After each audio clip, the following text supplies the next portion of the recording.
We got a good show for everybody today. I know. Is this episode 2? This is episode 2. I'm Goalie Green. I'm Andre Harden. And this is your Resume Sucks. Good one here. Yeah. What makes a great resume? That's what we're going to be talking about today. And I think it's very important. A lot of people had questions off of the last episode. Wanted us to get into more of the meat and potatoes of things, which we will in every episode. But to get things started, let's just get right down to it. What makes a great resume? What about formatting? Well, formatting is very important, to say the least.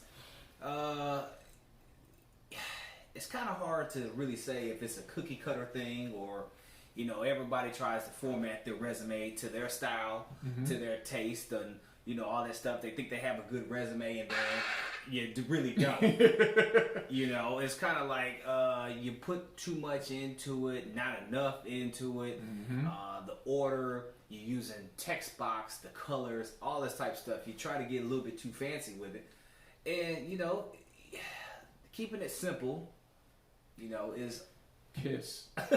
Very important. Yeah, KISS can be a very, very important tool, especially for a resume. I mean, depending on what your area of expertise is and what industry you're in. Because, for example, if you're more of an artist, color and things like that probably aren't going to be an issue for you from a resume perspective.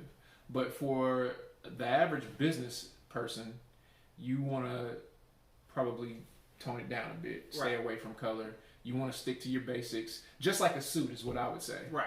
You want to treat your resume like you would treat your suit for an interview. It would be black or navy blue. Right. And keep everything, pretty simple. What you want to jump out is your accomplishments.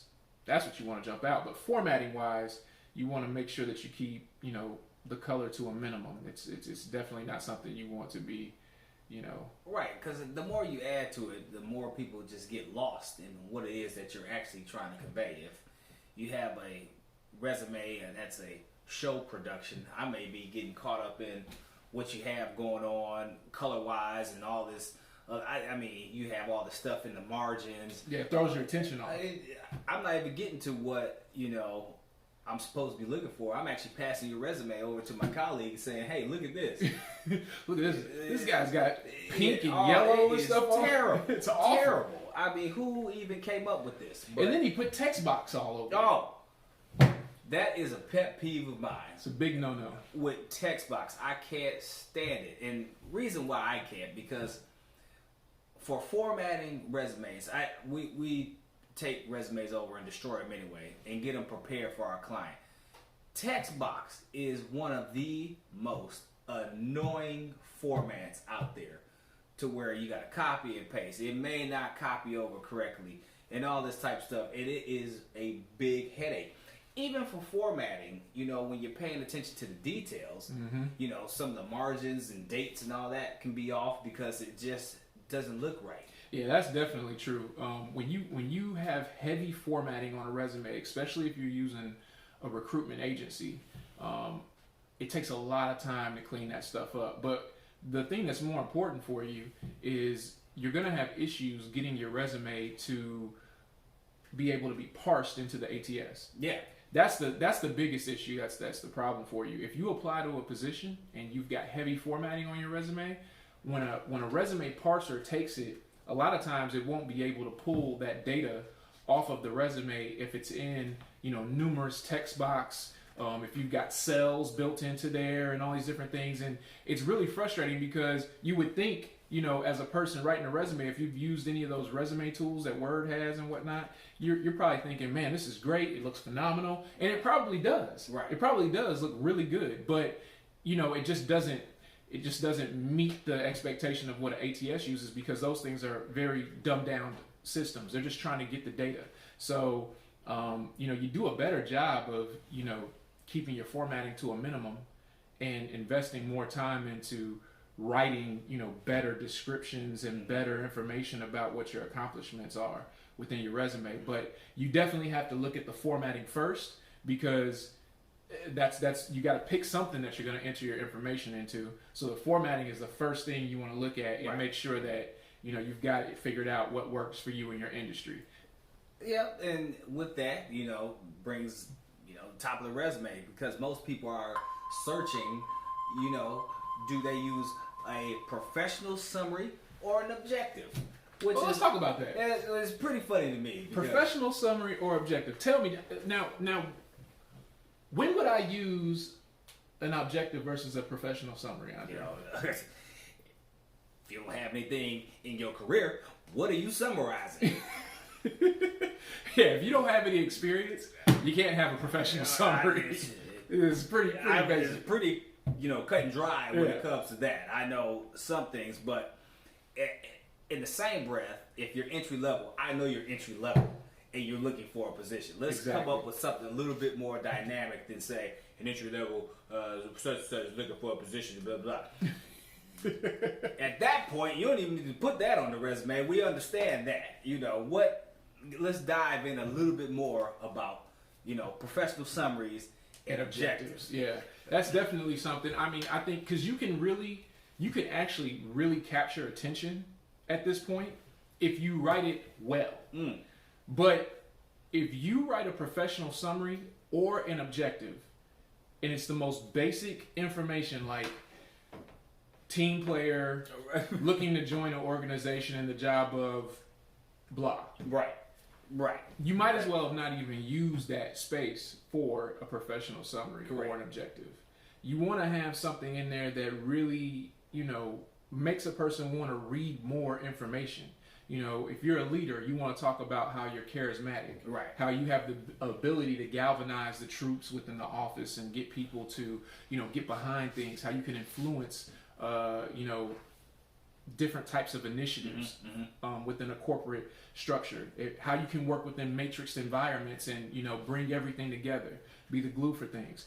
That's where you can really expand and make a person say, you know what, this person sounds special. Right. Let me keep reading. Let me see what else they have to offer. But you definitely want to make sure it's something that jumps off the page. Otherwise, if you don't feel like you have the ability to do that, don't waste the space putting that on your resume. I totally agree with that. I totally agree. And that's probably another big frustration is just using that space just to have that. I remember in college that was one of the things that they told us, to put that make sure you have your objective, and this is what your objective, entry level, looking for blah blah blah. As you start to look at that, and as we'll discuss later on, that your resume is a breathing, living document.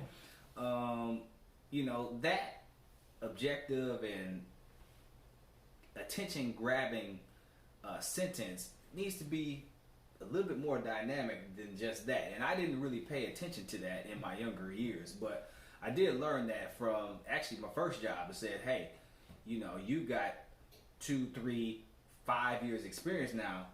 This is not an objective. This is a professional summary that you need to graduate to. Yep. And even after the first job that I had, even if it was a year or something like that or 2, it was time to graduate to that, because I have a summary of experience right now. And that's what employers are going to be looking for, because you think about what the resume is doing. It's opening the door for you, and it's your job to tell the employer that you have the skills to pay the bills. Exactly. This is the reason why you need to hire me. So if you're not saying that within the first couple of minutes or that first section right there of your resume, you may have missed an opportunity. 100%. And you only have very few opportunities to get the people's attention to move you to the next step. 100%. And I think for people who are less experienced, just to expand on that a little bit, when you're writing an objective, you can take other experience and really make it something special in your resume. For example, if you played sports in high school or in college or anything like that, if you were part of a business club or anything that actually gave you an opportunity to interact with other people, right. And have to adhere to certain standards, then you can leverage that in your objective or your professional summary. But to stay on point with the objective, it gives you an opportunity to bring something unique to the table that everybody else can't talk about. Right. if you are a great team player, and you've been in difficult, high pressure situations, Right. these are things that you can put into a resume that actually does give people insight into who you are as a person. A lot of times we talk about these things as being soft skills. They should really be considered intangibles, because, having a skill set within a specific technical area, that's great. But at the end of the day, what makes teams work well versus teams that don't work well is people who have the intangibles of understanding how to deal with difficult personalities, different personalities. And these are things that you can incorporate into a 2 to 3 sentence objective or summary that will really actually, give you some headway. Because if everybody else is looking for an entry-level opportunity as such and such, and Right. you're putting, looking for an opportunity to leverage my skills in, then you've already kind of separated yourself from the pack. And if that's consistent throughout the layers of the resume, Yeah. Okay, now we're playing ball. Right. Well, don't give them too much information. You guys hit up YRS Consulting and get us Shameless plug. Yeah, shameless plug for that. And we could definitely come up with a good professional summary or objective. But not to change subject, but we just switch gears a bit. Chronological order. Now, one of the things that I have, again, everybody's resume, CV is different, but I hate it when I have to scroll all the way down 4 or 5 pages to get to present day of what they're actually doing. It's a bad idea. I don't know who came up with. There's ways to write resumes opposite of that, but I don't think anybody should ever write a resume outside of the chronological order. There is, I don't even know what it's called, but it's called frustrating to me. It's very frustrating. When I'm looking for, the person that's doing the job, actually doing the job, that is looking to take that next step in a position, the last thing I want to do is scroll all the way down to the last page of the resume to find out what they're doing today. Chronological order is very important to me because, right there in the, first or second page, I should be able to see what it is you're doing. If we have a connection with the right person that we're reaching out to, contacting, and let me scroll down and see some of the past history. Let me see your career path, which way it went. That makes a lot of sense. Now, other people, their thinking is, let me show you where I started from the beginning, and let me show you where I ended up. Let me show you how I started from the bottom. Yeah, and now I'm here. And I'm here. That's highly frustrating, for recruiters in that. So, a little advice, tip on that. List your present day, present company, present everything. Make sure it's in order, chronological order. Make sure your dates are tight. A step further, if you're having, like LinkedIn, resumes, all that stuff, make sure that stuff matches. Yeah. 100%. Make sure it matches.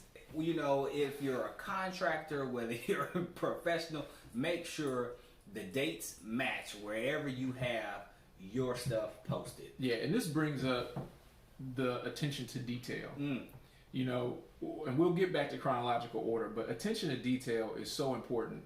And I think sometimes people, when they hear that, they think, okay, well, I need to make sure my grammar and my spelling is correct. To be quite honest, those are things that you can get over as long as it's not habitual and it's like every sentence you misspelling something. That's gonna make me feel like, okay, this person just can't spell. Yeah. But but when you see a resume and then you pull up a person's LinkedIn and they're completely different,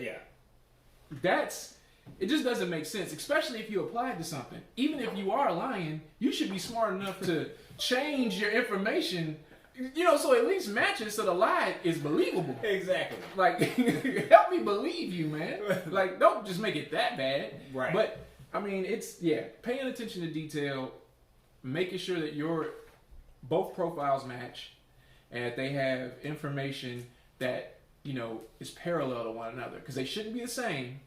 LinkedIn is a personal brand. A resume is a resume. Right. We're not even going to jump into that boat. But it's not the same, but it should match. Right. Meaning dates, job titles, companies, things like that. If you're not happy about putting it on your LinkedIn profile, it for sure shouldn't be on your resume. Right. You know, we're going to cross check. We're going to cross check. We're going to cross check to make sure that this company that you say you were at and what you did is true. And you know, you may get some references from that, and some other stuff. But again, just make sure it matches, and that whatever you put out there, it does tie in together. And that chronological order, very important. Attention to detail, and that's just, you know, with your dates lining up in the margins, making sure everything is bullet points add up. You know, I hate that. If you're using squares, then switch to circles, then switch to check marks, then switch to that. I hate that, and I'm, you know, I think I'm obsessive compulsive. Yes, you are. I would definitely. You've definitely seen my desk. yes. If you move something on my desk, I will know it's been moved, and I will Yes. put it right back where it was. That's like correct. I need things in order. Like I hate seeing resumes where a person starts off and they've got bullet points, and then you get to the second page and it's turned into birds and all these like random, you know, bullet point types and whatnot. Like it just drives me nuts. I'm like, did they intentionally do this? Were they trying? And that's you know, going back to resume being a living, breathing document. You know, one day I felt like putting birds on my resume, but 2-3 years later, I was feeling birdie. Yeah, you know, I felt like putting squares, and you have to pay attention to that document. You know, I'm copy and pasting as I go, you know, and forgetting to update, you know, the font size and what it should be matching up and looking. You know, you got to pay attention to those details, because as you start getting up in your career and all that stuff, you probably not even gonna scroll back yourself just to see that, and it probably doesn't line up. But you got to pay attention to the whole document, making sure that you're paying attention to the details, that emails, phone numbers, everything is updated. Oh, email. It happens all the time where a person sends you a resume and the phone number and email are not even accurate.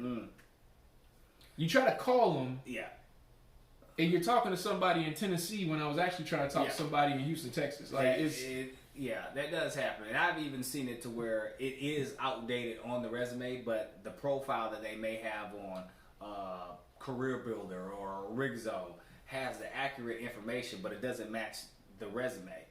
So again, even though it may not discount you from the role, it just still makes it that more difficult for people to find you. So if you're looking for a position, help us to help you. Yeah. Make sure that all your stuff is accurate, and that people can reach you. And you also have to know, one thing you need to understand about recruiters is that we interact with all walks of life. And so over a period of time, you develop this thing where you begin to trust your gut. So every little thing that you encounter that throws you off a little bit, it starts to awaken that gut. Yeah. Because the last thing you want to do is send somebody to a hiring manager, and this is whether you work internal to the company or you're a third-party recruiter like we are. You don't want to send a candidate to a hiring manager for them to interview with them completely blow everything, because the manager looks at you and is like, did you talk to this guy? Did you look at him? Have you ever met this person? No. Can't say that. I can't say that. But it starts to you know, bring some questions up that, you know, will actually look bad on the recruiter themselves when people do crazy things in interviews. So, you know, it's just, you want to be mindful of those things, because if I start getting that gut feeling that there's something wrong with this person, that's when I really start digging into people and asking them questions, you know, trying to get a lot more information and detail than I normally would, because I'm trying to figure out if there's really something wrong there, or if they just triggered me and I'm tripping. Most of the time, Gully, you're probably tripping. Because candidates don't lie, do they?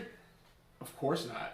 No, they never lie. They never tell you what really happened. Do they? No.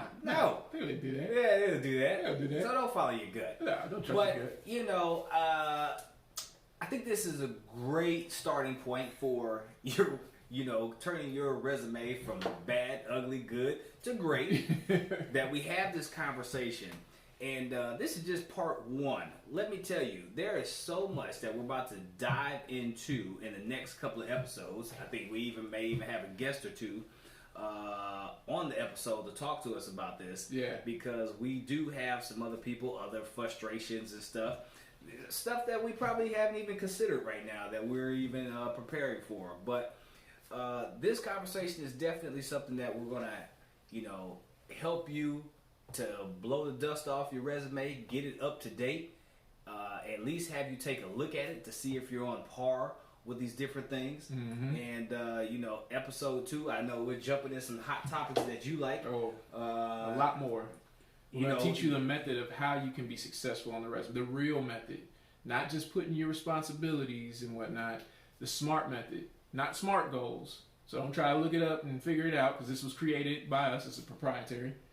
That's right. So if you're trying to use that, call us. YRSconsulting.com. Was that a shameless plug right there? Yeah, that was great. YRSconsulting.com. Because some of the stuff you can't do by yourself. I mean, hey, man, you might try to paint your house and it might not turn out right. You might need a professional. Sometimes you need a professional for things. So don't hesitate to reach out to us at YRSconsulting.com. We'd be more than happy to help, but we're looking forward to helping out everybody, with this resume thing and making sure your career gets on the right track. So we'll see y'all in part 2. That's right. Share it, like it, subscribe. Thanks for tuning in to Your Resume Sucks. Please be sure to like, hate, share, and subscribe. And don't forget to go to our website at YRS Consulting, YRS Consulting, where you can book an appointment for a resume writing session, a coaching session, or to get that merch. Oh, yeah. And follow us on YouTube, Anchor, Apple Podcasts, Google Podcasts, all the podcast platforms, all the casts. Instagram. We'll see you guys next time. Armcast, baby.